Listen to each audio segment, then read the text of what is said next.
Welcome to the Deliverance Network. I'm really excited to share with you today an experience I had of Jesus that was absolutely overwhelming, beautiful, filled me with ecstasy, and absolutely lifted me out of myself, but also a really, really important message for us in surrender to the divine will.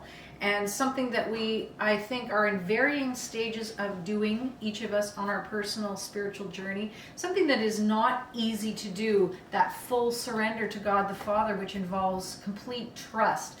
In the Sisterhood Women's Ministry that I run right now, we're doing a bi-weekly series of study on a book called I Believe in Love, with a study guide. I think it's Father Jean Delbé, and it's a study on the spirituality of Saint Thérèse de Lisieux. Many of you know of Saint Thérèse.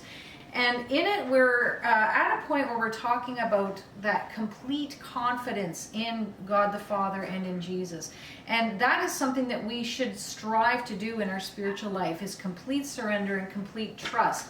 And this experience of Jesus that I'm sharing with you today very, very much illustrates that, and where I was on that part of the journey. And this is from May 2012, a dream experience of Jesus. I'm going to share it with you as it actually happened, and I recorded it because it was very, very detailed. And I think it's just a message of hope to help inspire divine surrender in each of your hearts, because that is a true place that Jesus wants us to be, and also a true place of safety. And this dream experience, I dreamt that I walked into a room, a living room, and there was a man with me in the room, and it was, I believe, a priest, and he was facing me and watching me. But then as I turned, I saw to my right a three-dimensional painting on the wall, so one of those that, you know, sticks out, 3D, and it had the face of Jesus on it. His face stuck out from the wall's painting in a three-dimensional way, and it was turned from me, though. He was looking away from me as I entered the room. He faced inward toward the wall and was looking out a window that was right beside the painting.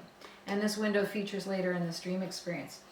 And as I came into the room, I immediately, of course, gazed at the photo of Jesus with longing and love, and I spoke his name. And as I did, the face came to life, and he turned to face me with the most beautiful explosion of power and love. And I immediately, in this dream experience, dropped like a brick to my knees in ecstasy and adoration. I was frozen, I was kneeling, and I went into a state of bliss that I cannot describe. But I sensed ever so slightly while this was occurring that I was still holding my body upright by my own power.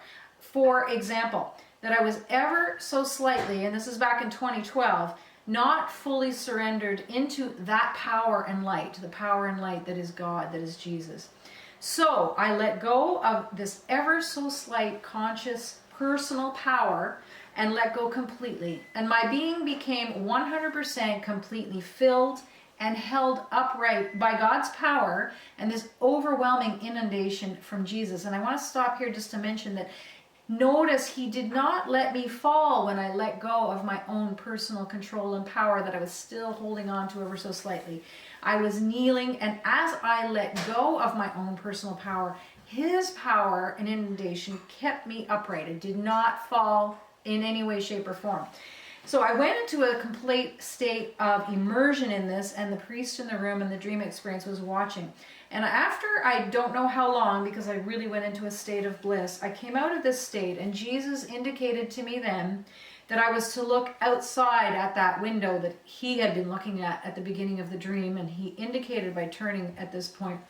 So I turned my gaze to the right as he did this, and I watched. And this, I asked for some discernment. I have speculation of what I saw, but again, I give it out there for some discernment. Because as I looked out the window, I saw come straight down from the sky, because it was very, very dark outside, black, kind of like the state of the world in its darkness right now.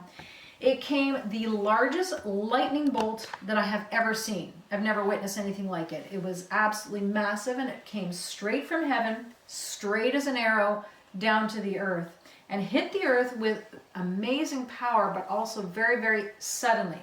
And as it smashed the earth, I woke up from this dream experience as a sort of a bit of a start, because it was quite the thing to experience.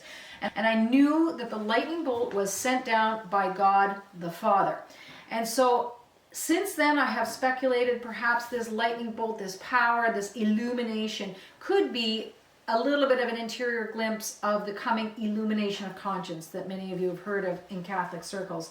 I can't say for sure. I also think of that lightning bolt as the fiery bolt of God's justice, and I believe these are all tied together in the times that we have now entered into, and those are of course the times of Revelation. But the reason I'm sharing this with you today is that I really want you to ponder in your hearts where you are at in your spiritual relationship with Jesus. Where are you on that path of divine surrender? Not an easy thing to do, because we live in a physical world, and especially the secular world very much teaches us that we have to be independent, we have to be strong, we have to seek after things, we have to take care of things ourselves. And we're very much taught right from a young age to be independent, contained, and handle our things well ourselves.